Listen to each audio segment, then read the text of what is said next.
오늘 우리가 읽고 있는 요한계시록 4장 5절 이하에는 계속 반복되는 한 단어가 있습니다. 그것은 보좌라는 단어입니다. 오늘 본문 5절 말씀에 보면 보좌로부터 흘러나오는 어떤 소리가 있음을 이야기하고, 또 보좌 앞에 7 등불이 있어서 또 보좌를 밝히는 그 역할을 하게 되고, 또 6절에 보니까 보좌 앞에는 유리바다가 있어서 사람들과 하나님 사이의 거리를, 경계를 나누는, 하나님의 거룩함을 만들어가는 그런 유리바다가 있음을 소개하고, 또 6절 뒷부분에 보니까 보좌 가운데 또 보좌 주위에 네 생물이 있고, 또 10절 말씀에 보니까 보좌에 앉으신 이 앞에 24 장로들이 하나님을 찬양하는 그런 내용들이 등장하고 있습니다. 다시 말해 지금 이 성경 말씀을 읽고 있는 사람들은 핍박과 환난 가운데, 눈에 보이는 현실 가운데 살아가는 자들에게 지금 성경은 뭘 보여주는가 하면 보좌를 바라보게 합니다. 다시 말해 하늘을 바라보고 하나님 계시는 보좌를 집중하라는 메시지를 던지고 있는 겁니다. 우리도 인생의 삶을 살다 보면 눈앞의 현실은 암담하고 답답하고 도저히 빠져나갈 만한 그런 구멍도 보이지 않는 절박한, 또 절망적인 현실을 만날 때가 있습니다. 그럴 때 성경은 우리에게 그 현실을 바라보고 문제를 바라보지 말고 고개를 들어, 눈을 들어 하나님 앉으신, 하나님 계시는 보좌를 바라보라고 말하는 겁니다. 다시 말해 현실을 보는 것이 아니라 하나님을 바라보고 우리 인생의 위기와 문제를 극복해 나가는 지혜가 필요하다라는 메시지를 우리에게 던지고 있는 겁니다. 오늘 성경 말씀이 말하는 것처럼 오늘 성경 말씀은 이 보좌를 중심으로 네 생물의 찬양과 그리고 24 장로들의 찬양을 오늘 본문에 언급하면서 도저히 우리의 삶에는, 우리의 삶의 환경에는 찬양할 만한 조건도, 환경도, 여건도 주어지지 않지만 늘 우리의 삶이 어떤 환경 속에 있을지라도 하나님을 바라본다면 우리는 하나님 앞에 찬송하는 삶이 되어야 됨을 이야기하는 겁니다. 특별히 오늘 성경 말씀에 보면 네 생물에 대해서 소개하고 있는데 7절 말씀에 전에도 말씀을 드렸지만 이 계시록을 읽을 때 너무 세부적인 하나하나 단어에 집중하게 되면 큰 그림이 보이지 않습니다. 그래서 제가 간단하게 설명을 하겠지만 세부적인 내용들을 집중하지 않았으면 좋겠습니다. 요한계시록을 지금까지 우리가 문제가 된 이유가 뭐냐면 숲을 바라보지 않고 나무를 집중하다 보니까 요한계시록이 말하고자 하는 큰 그림이 보이지 않고 666이 뭐냐, 또 휴거가 뭐냐, 이런 식의 작은 세부적인 나무를 보다 보니까 잘못 해석하고 전체 맥락과 상관없이 본문을 읽다 보면 결국 잘못된 방향으로 빠지는 그런 일들이 많이 발생하게 되었습니다. 그래서 우리가 이 요한계시록을 주신 목적이 뭐냐, 현실 가운데 고통도 하는 성도들에게 하나님을 바라보고 천국의 소망을 품고 주어진 삶을 승리해야 된다, 그런 메시지가 전체적인 메시지 가운데 깔려 있다면 우리 성경 말씀을 읽을 때 바로 그러한 관점과 그러한 시각으로 읽어가면 요한계시록을 통해 더 풍성한 은혜를 끌어낼 수 있습니다. 그렇지만 세부적인 내용 하나를 집중하다 보면 결국 맥락이 벗어나게 되고 잘못된 해석 하나가 결국 우리를 잘못된 길로 인도할 수 있다는 거, 그런 부분만 참고하시면 됩니다. 오늘 성경 말씀에 보면 이 네 생물에 대해서 7절 말씀에 그 얼굴의 모습을 사자 같고 송아지 같고 사람 같고 독수리 같다라고 표현하고 있습니다. 아마도 학자들은 이 부분을 이렇게 설명합니다. 사자 같다라는 이야기는 들짐승들의 대표라고 사자를 소개합니다. 그리고 송아지라는 것은 집짐승, 가축의 대표로 송아지. 송아지는 힘과 희생의 상징이고 사자는 왕권과 능력, 그것을 이야기하죠. 또 더 나아가서는 사람이 있는데 사람은 인류의 대표, 어떤 의미에서 가장 지혜로운 존재를 이야기합니다. 그 뒤에 보면 독수리를 이야기하는데 독수리는 날짐승들의 대표, 이 독수리는 민첩함을 강조하는 그런 내용을 담고 있죠. 다시 말해 세상의 모든 인류가, 또 세상의 모든 가축들이, 모든 짐승들이 하나님 앞에 지금 경배하고 있다라는 그 표현을 내 짐승이라는 표현을 통해 지금 소개하고 있는 겁니다. 중요한 것은 그 내 짐승이 어떻게 하나님을 찬송하고 있는가를 보면 8절 말씀에 보니까 안과 주위에 눈들이 가득한 이유는 그들이 어떤 의미에서는 하나님 앞에 통찰력을 가지고 하나님 앞에 있는 내생물이기 때문에 이들이 하나님의 뜻을 전달하고 뜻을 분별하기 위해 아마도 그들에게는 이 많은 눈을 가졌다라고 소개하고 있습니다. 근데 그들이 보좌 앞에서 뭘 하고 있는가를 보면 8절 밤낮 쉬지 않고 이러기를 거룩하다 거룩하다 거룩하다 하나님을 찬송하고 있습니다. 그리고 9절 말씀에 보니까 그 내생물들이 보좌에서 영광과 존귀와 감사를 돌리고 있다라고 이야기합니다. 모든 생명의 대표들이 하나님의 보좌 앞에서 하나님 앞에 찬송과 영광과 존귀와 감사를 돌리고 있다라는 것을 보게 됩니다. 다시 말해 우리가 어떤 환경 속에 있든지 간에 아까 말씀드렸습니다. 보좌를 바라봐야 된다고.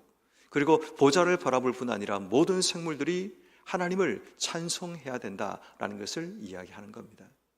내 삶의 환경과 여건은 찬송할 만한 여건이 주어지지 않지만 우리가 어떤 형편에 있든지 간에 우리의 시선은 하나님을 바라보게 되면 하나님의 그 위대하고 조롬하신 그 형상 앞에 우리는 밤낮 쉬지 않고 하나님을 찬송할 수 있는 자가 될 수 있는 겁니다.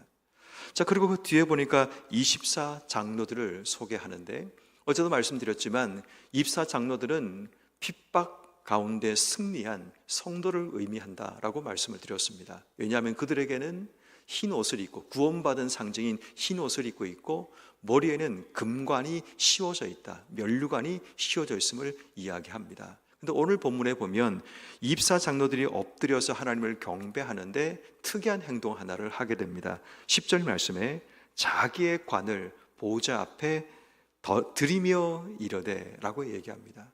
우리가 부르는 찬송 가운데 면류관 드리며 라는 찬송이 있습니다. 예전에는 이 성경 말씀을 면류관을 던지며 라고 표현을 했습니다.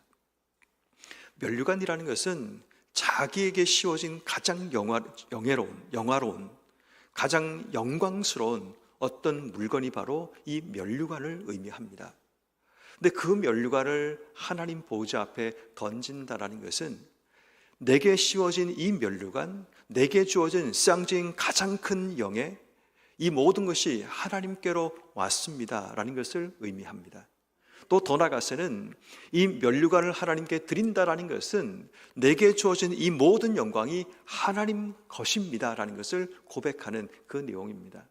다시 말해 이 땅에서 주어진 모든 피조물들이 하나님께 올릴 수 있는 최고의 찬송이 뭐냐면 자신에게 씌워진 그 관을 주님 앞에 드리며 부르는 찬송입니다. 철저하게 자신의 삶을 겸손하게 낮추는 자기 부인과 겸손의 삶을 의미하기 때문입니다. 하나님을 찬송한다라는 것은 내가 대단한 것이 아니라, 내가 뛰어난 것이 아니라, 내가 뭔가를 이룬 것이 아니라 그 모든 것이 하나님께 왔습니다라는 그 고백이 찬송이고, 내게 주어진 모든 것의 영광이 하나님께 있습니다. 그래서 하나님께 영광과 존귀와 찬송을 올려드립니다. 이게 피조물들이 하나님께 드려야 될 찬송의 핵심적인 내용이라는 겁니다. 오늘 우리는 이 관을 하나님께 드리며 찬송하고 있는 24장로들의 이 모습을 보며 오늘 우리의 찬송을 한번 돌아봐야 됩니다. 우리는 혹시 입으로 하나님께 찬송하고 있지 않는지, 마음과 전혀 연동도 되지 않는 입술로만 하나님 찬양합니다, 하나님 높임을 받아 주시옵소서, 그렇게 고백하고 있지 않는지, 내 머리에 씌워진 그 관을 던져드린다는 것은 굉장히 큰 결심이 필요합니다. 정말 내 머리에 씌워진 이 관이 씌워지기까지 내가 얼마나 큰 환난과 핍박과 고난을 이겨내었고 얼마나 많은 수고와 노력과 힘을 다했기 때문에 주어진 면류관이지만 이 모든 것이 하나님께 왔다라는 그 자기 비움과 겸손의 그 고백이 진정한 찬송이 될 수 있는 겁니다. 그러므로 오늘 이 새벽에 우리가 하나님 앞에 기도하며 찬송할 때 하나님, 내게 주어진 모든 것, 내게 주신 지금의 모든 영광과 지금 내가 이루었던 모든 업적과 모든 삶이 하나님께로 왔습니다. 그 하나님께로 왔던 그 모든 것을 통해 내가 하나님께 찬송하기 원합니다라는 그 고백이 오늘 우리 가운데 시작되어야 되는 겁니다. 그리고 그 뒤에 보니까 11절 말씀에 보니까 이 24 장로들이 이렇게 고백하죠. 우리 주 하나님이여 영광과 존귀와 권능을 받으신 것이 합당하오니 주께서 만물을 지으신 자니라. 만물이 주의 뜻대로 있었고 또 지으심을 받았나이다. 이 짧은 11절, 한 절, 9절 가운데 주라는 단어가 3번이나 반복되고 있습니다. 주라는 것은 지금 내 삶의 가장 중요한 삶의 주인이 바로 보좌에 앉으신 바로 주님이라는 것을 고백하고 있습니다. 이 말씀을 읽고 있는 핍박당하는 성도들, 현실과 문제 앞에서 매일마다 괴로워하고 싸우고 있는 성도들에게 지금 네로 황제, 자신을 박해하는 도바티안 황제가 자신들의 주인이 아니라 내 인생의 주인이 누구인가를 분명히 고백해야 된다는 그런 의미도 품고 있는 겁니다.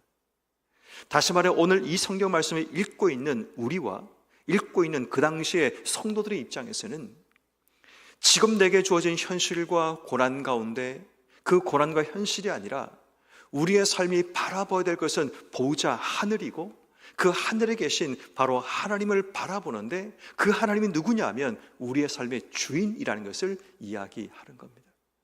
내 인생의 주인이 누군가를 알면 지금 내게 주어진 고난과 어려움은 문제가 되지 않습니다. 주인이 허락한 문제라면 나는 받아내면 됩니다. 내 삶이라는 것은 주인이 이끄시는 대로 순종하며 따라가면 되는 겁니다. 주인이 여기까지라고 얘기하시면 여기까지 순종하면 됩니다. 주인께서 조금 더 버티기를 원한다면 아무것도 하는 것이 없지만 무의미한 일처럼 보이지만 주인께서 내게 원하시는 부분이 버티는 거라면 버텨내면 됩니다. 내 입장에서는 내가 왜 버텨야 되는지 이 시간들이 무의미하고 무가치해 보일 때도 있습니다.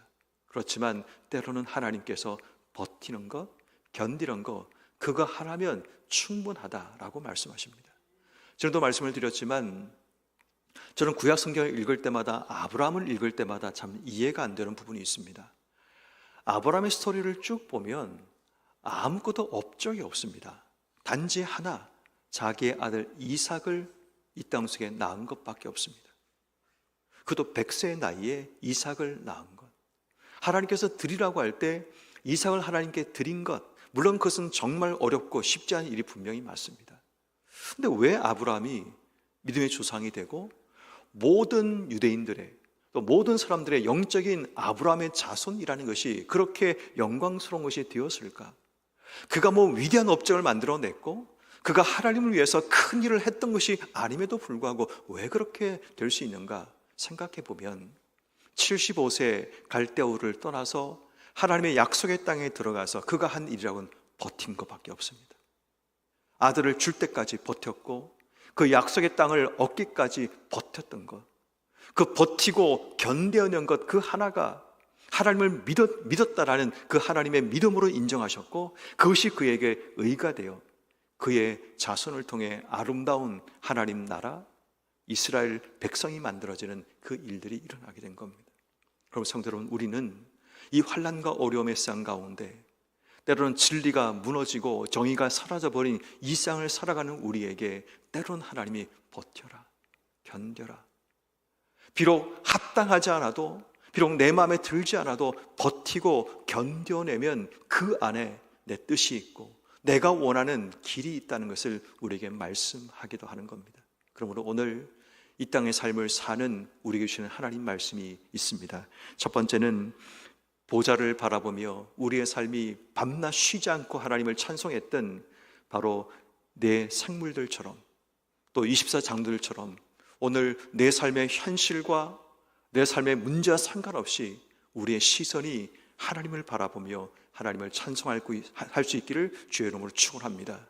그 찬송 가운데 주의 뜻이 있고 하나님의 은혜가 있다는 사실을 기억한다면 형편과 또 문제와 상관없이 오늘도 보좌를 바라보고 하나님을 찬송하는 이런 모든 삶이 되기를 주의 이름으로 축원합니다. 두 번째는 24 장로들처럼 내 삶의 가장 존귀한 관을 하나님께 던질 수 있는, 벗을 수 있는 그 삶이 되어야 됩니다. 관을 번다는 것은 내 삶의 가장 귀한 것으로 하나님을 찬송함을 이야기하고 나를 철저하게 비워서 하나님을 찬송함을 이야기하고 내게 주어진 최고의 영예로 하나님을 찬송함을 의미합니다. 그런 보좌 되신 하나님 앞에 찬송하는 우리는 내게 주신 모든 것을 다해 하나님을 찬송하고 내게 주신 모든 것이 하나님께 왔다는 사실을 인정하며 하나님을 찬송하는 이런 모든 삶이 되어 오늘도 그 보좌이신 바로 그 주님이 나의 주님이라는 사실을 인정하며 모든 것이 주님께 왔고 모든 것이 주님께 돌아간다는 사실을 기억하고 주님 지으신 나의 삶과 주님 지으신 이 땅 가운데 오늘 내가 주의 뜻을 온전히 이루어가는 그런 삶이 되게 해주시기를 기도하며 오늘도 믿음으로 버티고 견뎌내고 승리하는 여러분 한 분 한 분 되기를 주의 이름으로 축원합니다.